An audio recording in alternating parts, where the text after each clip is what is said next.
Title: The predator cubs disappeared. Found hitching a ride on a human's shoulders during patrol.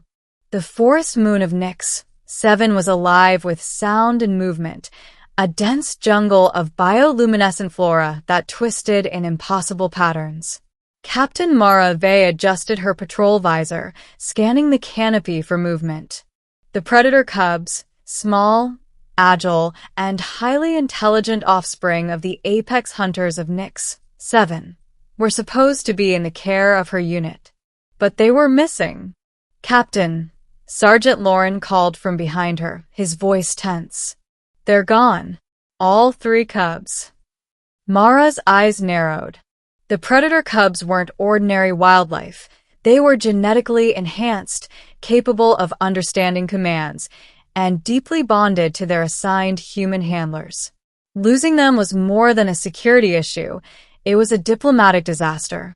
The cub species, known across nearby star systems as the YRRKTH, had been integrated into human patrol units as part of an experimental alliance program.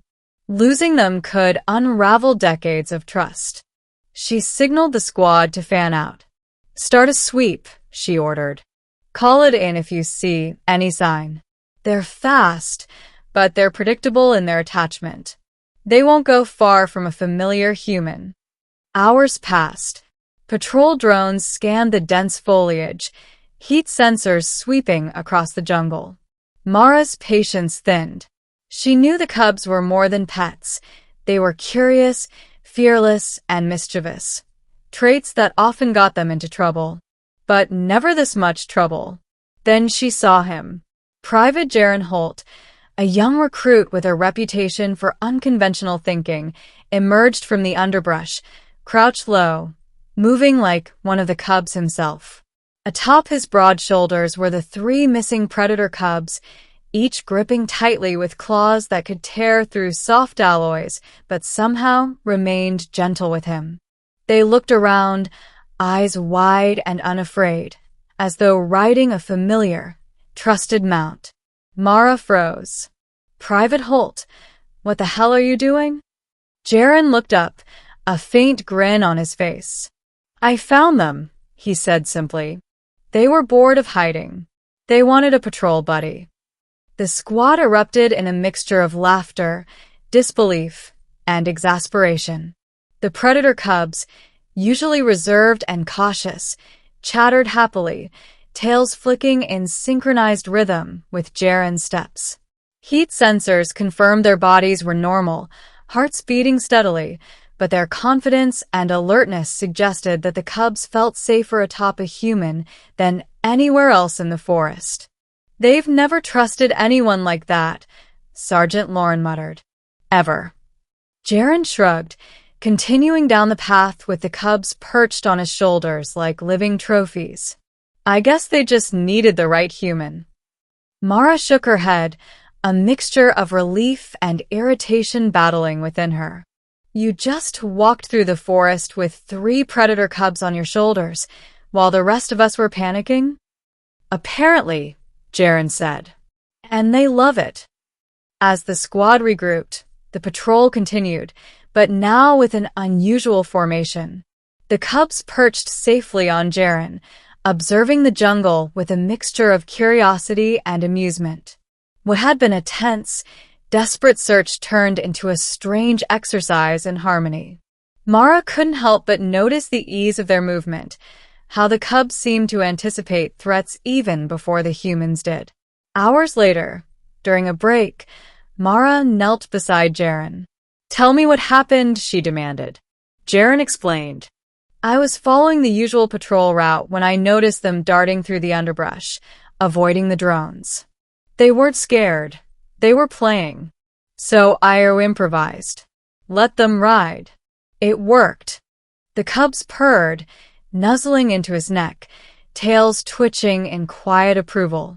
Mara realized that this was more than a quirky improvisation. It was a demonstration of the deep bond between species. These predator cubs, apex hunters by birth, had chosen a human as their safest companion. "Do you realize what this means?" Mara asked, finally standing. If word of this gets out, the YRRKTH elders will want explanations. They'll question our competence, and maybe even our loyalty. Jaren smiled sheepishly. Well, maybe they'll just see that humans aren't so predictable after all.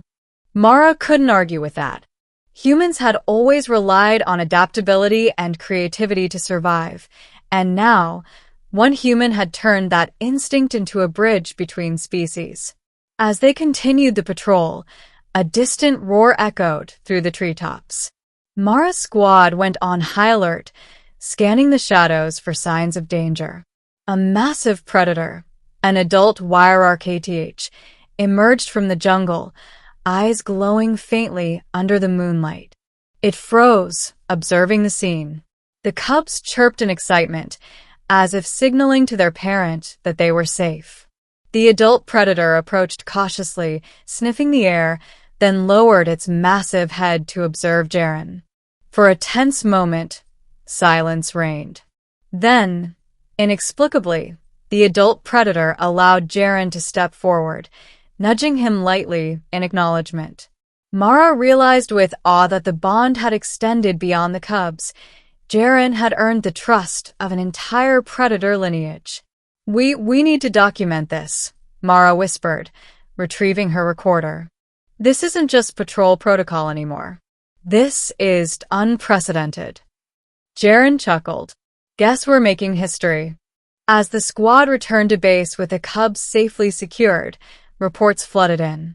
Other patrol units, informed of the incident, expressed disbelief. 3 predator cubs on a human's shoulders during active patrol, one commander radioed. Impossible. But it had happened. And as word spread through human and alien channels alike, it became a symbol of cooperation, trust, and adaptability. The human-cub bond became a case study for interspecies relations, a model for diplomacy and security alike. Weeks later, the YRRKTH elders visited the base. Their expressions were stern, yet there was curiosity in their glowing eyes. Mara, Jaren, and the squad recounted the events with precision, emphasizing safety, respect, and mutual understanding. One elder, massive and regal, stepped forward. Your actions defy expectation, it rumbled, voice deep enough to resonate through the room. Humans are unpredictable, yet you have shown patience, courage, and respect. The cubs, they have chosen wisely. Jaren bowed slightly. They taught me more than I could teach them, he said honestly. The elder studied him for a long moment, then nodded. Then the alliance is strengthened. Let this event be remembered, not as a mistake, but as a lesson. And so, the story of the predator cubs riding on a human's shoulders became legend. In training modules, simulations, and interspecies negotiations, it was recounted as an example of trust, adaptability, and the unpredictable brilliance of humanity. For Jaren, the cubs remained companions long after the patrol ended. They grew into formidable hunters, yet always returned to him, a bond forged through respect and courage. The forest moon of Nyx, 7, once a place of tension and danger, became a symbol of cooperation and understanding. Mara often watched from a distance, shaking her head in quiet amusement. Only humans, she muttered to herself, could turn a missing patrol into a historic alliance. The cubs, perched atop Jaren's shoulders, chirped and purred in acknowledgement, tails flicking in perfect synchrony. The galaxy had learned a valuable lesson. Sometimes, strength was not in domination, but in connection.